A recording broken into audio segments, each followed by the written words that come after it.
good morning. Upgraded version po ng foaming machine. So ito po yung setup ko.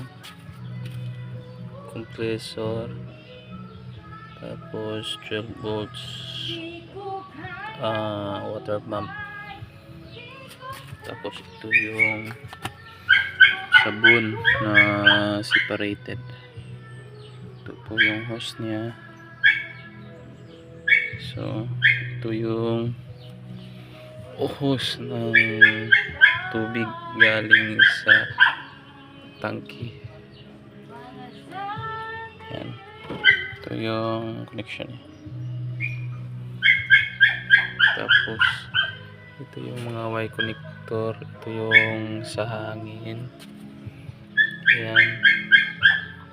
Galing sa compressor. Tapos ito yung tubig na may sabon.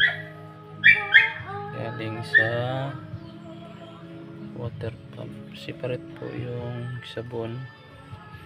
So ito po yung sabon pupunta sa Y connector. So ito yung purong tubig galing sa tangke. Bakit siya upgraded version? Linagyan ko po ng solenoid valve sa tubig at saka solenoid valve sa sabon. Ang purpose po nito para hindi maghalo yung sabon sa tubig at para hindi rin maghalo yung tubig sa sabon kasi normally close po siya. So ang function niya tuwing may maghulog mag-open po siya.